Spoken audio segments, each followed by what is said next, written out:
the Fly Wade 2, which is a new concept for us with Dwayne here, and I think it's a pretty cool opportunity for all of you to see how Dwayne works with us to create some of the most compelling products from the Jordan brand.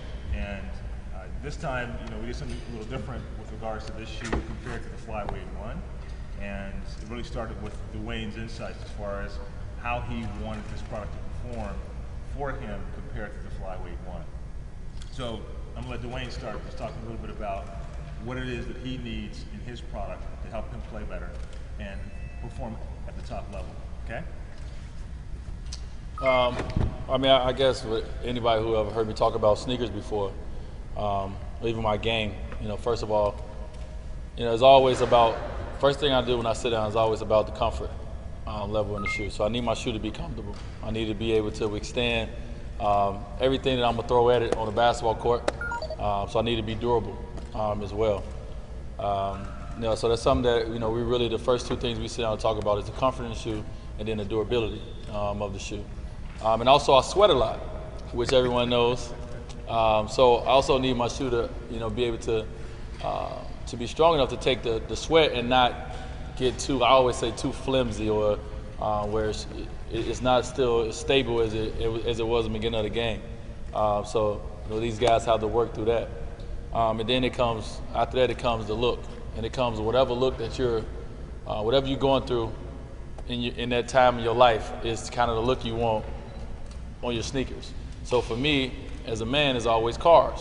So when we sit down, we talk about pretty much what car you driving, what cars you like, what colors you like.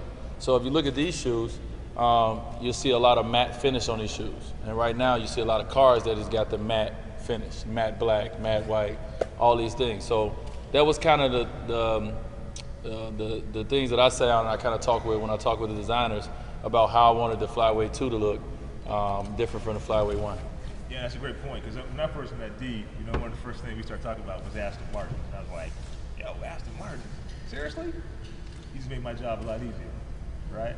So, because he talked a lot about the fact that one of the things that we have in this model is a last that we use is the BBO3 last. And that last allows us for us to create a shoe that's going to fit around his foot perfectly. Yeah, so it's narrower last, it's for speed game, quick game. It allows us to really tailor this product to fit his foot that much better compared to the Fly Wade 1. He talked a little bit about comfort. So one of the things we really sweated the details, remember we kept talking about this collar? So if you notice this collar is asymmetrical on this shoe. And it really reflects these foot morphologies, what we call it foot anatomy. And he wants to make sure that his ankles have enough range of motion. So we really sweat the detail to make sure that this didn't hit his ankle bone in the wrong way. I mean, we changed this thing, right, five, six times. Yeah, a lot. Get it right, because we sent it to D and he's like, not right yet. So you remember some of those? Yeah, I mean, my thing with my sneakers, a lot of people wear different shoes. Some guys wear high tops, some guys wear low tops. I'm kind of in the mid. For me, I want protection in my ankle area, but also I want freedom as well. So it's trying to come between that fine line of, how do you get it to where you have the protection on the ankle, but it's not too tight, it's not too snug on the ankle part. So it's trying to get like the perfect height, which we worked on. Yeah, and the other thing too is, when we were talking about this D, as far as you're like, my game, I'm jumping a lot, I'm leaping a lot, and so the shoe can't be too low. It's got to be just the right height. And if you watch D play, when he's coming down, before he starts to take off, it's real easy for his foot to lose control. So we spend a lot of time really focusing on stability in the heel. So if you look at the back of the shoe, it's got a really beautiful shape in the heel just to reflect his foot as well as that last step he's going to take before he jumps. Yeah? And then this detail right here, which is a shank that wraps up from the side to give him really great ankle stability. So we talked a lot about that as well. You remember this whole conversation around the traction, right? And how we design this traction, and you can see there's different patterns underneath the shoe just to mimic his game as well, and to really elevate the traction on this shoe even more so than we had it in the last product. So what it's saying is my game is confusing. You don't know which direction I'm going in. You don't know, right? You don't know. So I look at the bottom, it's confusing. You don't know. Yeah, so this large herringbone or traction on the bottom of the shoe and the inside of his shoe, and then we have this really tight micro. So when he's starting to cut, he gets great break. Whether he's cutting to the right or he's going to break before he takes off. So we really focus a lot on that, and then creating a podular heel and forefoot detail. So that was a lot about what he talked about as far as his game as well.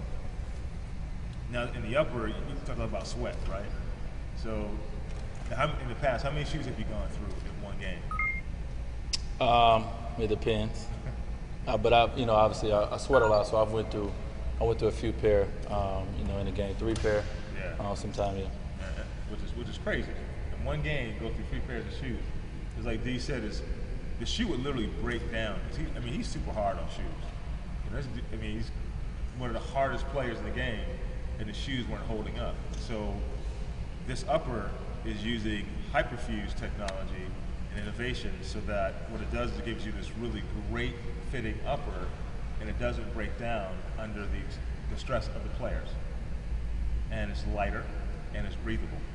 So it was really trying to solve the problem that he was having with his other shoes that were either leather based or a combination of leather and some other materials, some other synthetics. So that's why we went to this flywire. A hyperfuse. So, and then from a finish standpoint, you talked a lot about this matte finish, so the shoe he has in his hand. Now, what is it that you like so much about this finish, Steve? Well, the biggest thing is kind of what I say when I sit down and go into the lab with what cars I want or how I want my cars to look. I'm always come back to sleek, right? I'm just a person who I like clean, so I like Aston Martins, right? If you think about Aston Martins, how clean an Aston Martin is, how sleek it is. You think about the front of Aston Martin, how it's shaped, and so I always come back to that because I like a sleek, I like a clean, but I also wanted some matte, because matte is what's hot right now. So I wanted to bring some matte, different colors throughout this year in my shoes, and you see it's on different shoes at different places, which I thought would be, thought it'd be hip, thought it'd be cool to have that on our sneakers just as well as we have it on our cars. 2 of the most important things for men. And we showed you. We showed you a lot of different finishes, right? We showed you gloss finishes. We showed you a lot of things. And when we pulled this out, he was like, "That's it. That's the finish. Do every color like that." Said, all right, cool. So and really, that's what we really set out to do. Was pretty much every color has this matte finish, and it feels like it's modern, but it's also really edgy and technical at the same time. So it's not just, hey, we did a matte finish, let's do a matte finish. It just made sense for this shoe and for his game, right? And it's some of the other things that are in this shoe too that we talked about. Remember we talked a little bit about the whole underfoot. So we got this lunar lawn, what we call what is the lightest weight foam that we have in the industry for lightweight propulsion. And so we introduced that and talked to Dwayne about that. And it's full length, so it goes from the heel to the forefoot, but it also goes from outside to the inside. So it's called edge-to-edge lunar. Super light. And Dee talked a lot about making sure the shoe was as light as it can be. Yeah, obviously, as everyone knows, there's a lot of shoes out, and they're getting lighter and lighter and lighter. But still, for my game, I got to have a certain, because I'm so hard on the shoes, because I'm so hard on the ground, my shoe can't be too light, but I need it light enough to still be able to get off the ground and not feel like anything is wearing me down. So I think in this shoe we got down to we're in close to 12. 12 ounces. Yeah. And last year my flyweight 1 was 13. But still trying to not try to get too light, but trying to work ourselves down to where it gives me more of an opportunity to be able to get off the ground and I feel like nothing holds me down. Now you've been wearing these shoes for about at least a good 2 months now, testing them and we've tested it through the whole process, right? But now that we have the final sample, right? You've been wearing it through light plays, some heavy play recently. Let's talk about that a little bit. So how's your shoe feeling in your foot? Well, they would have been ready October 1st. But we wasn't ready. So obviously I spent a lot of time. One of the most important things to guys is to make sure that we have no problems with our feet by the time the season starts. You want to focus on everything else but your feet.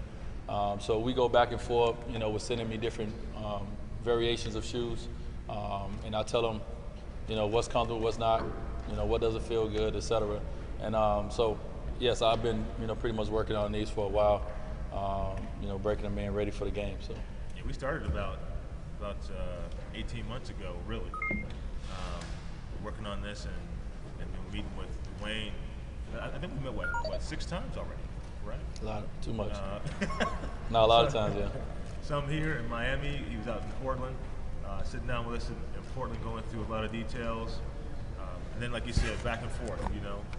Emailing and text. I mean, this guy hits you with a text in a minute. So you gotta be ready, because he'll ask you a question in a minute about the shoe, or where we at with the shoe, how's it looking? Send me a detailed image of it. So that's how we have to work in the modern day, right? Yep. Anything else you want to talk about? My new logo. You'll see my logo's on the shoe.